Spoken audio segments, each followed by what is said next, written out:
கோவையில் தைப்பூசத்தை முன்னிட்டு ஸ்ரீ அன்னபூரணி எலக்ட்ரிக்கல் சார்பாக மருதமலை முருகன் கோவில் அடிவாரத்தில் மாபெரும் அன்னதானம் நடைபெற்றது. தைப்பூசத்தை முன்னிட்டு முருகப்பெருமானின் 7ஆம் படை வீடு என அழைக்கப்படும் கோவை பிரசித்தி பெற்ற அருள்மிகு மருதமலை சுப்பிரமணிய சுவாமி திருக்கோவிலில் தைப்பூச திருவிழா வெகு விமரிசையாக நடைபெற்று வருகின்றது. இந்நிலையில் மருதமலை கோவிலுக்கு வரும் பாத யாத்திரை பக்தர்களுக்கு ஸ்ரீ அன்னபூரணி எலக்ட்ரிக்கல் சார்பாக காலை முதல் மாலை வரை அன்னதானம் வழங்கப்பட்டது. காலையில் வெண்பொங்கல், கேசரி, மதியம் வெரைட்டி ரைஸ் மற்றும் பக்தர்கள் அனைவருக்கும் கந்தசஷ்டி புத்தகம், பிஸ்கெட், தண்ணீர் பாட்டில் உள்ளிட்டவை கொடுக்கப்பட்டது. இந்த அன்னதான நிகழ்ச்சியில் பங்களிப்பாளராக Savitri photos Guru, Venkat 5V pumps, Anand Kalyanaraman, best logistics Srinivasan, carnation creation Nathan, Kannika trading house Natarajan, Chitra enterprises Sukumar, Ayyappan, Balaji Alwar, Shankar Raman, Sundaravadhiyar, G V audio vision Arun, Jayaraman, Hariharan, Anand Aravind builders, Chandramouli, Baskaran, Krishnamurthy, Sridhar, Ramamurthy Erode, Revathi Radhakrishnan, Ramanathan Madurai, Viswanathan, Adarsh Sivaraman மற்றும் அன்னபூரணி உரிமையாளர் KS மாதவன், அன்னபூரணி மாதவன், M கார்த்திக், விஜயலட்சுமி கார்த்திக் அனைவரும் இணைந்து தைப்பூச விழா அன்னதானத்தை சிறப்பித்தனர்.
எல்லோருக்கும் வணக்கம்.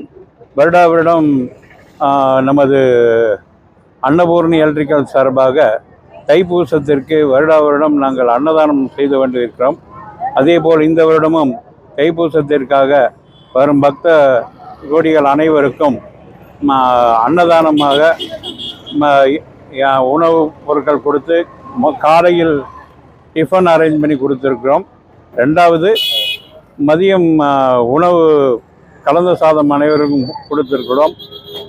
வாட்டர் பாட்டில், தண்ணி பாட்டிலும், கந்தசஷ்டி கவசம் புக்கும் கொடுத்து எல்லா மக்களுக்கும் எங்களால் முடிந்த ஒரு இறைப்பணியில் செய்து கொண்டிருக்கிறோம். ஒரு 6 வருடங்களாக நாங்கள் தொடர்ச்சியாக செய்து கொண்டிருக்கிறோம். மேலும் ஆண்டவன் நிறைய அருளால் மேலும் இது தொடர வேண்டும் என்று இறைவனை பிரார்த்திக்கிறோம். இணைந்து இந்த அன்னதானத்திற்கு உதவி செய்த அனைத்து நல்ல உள்ளங்களுக்கும் எங்கள் மனமார்ந்த நன்றியினை தெரிவித்துக் கொள்கிறோம்.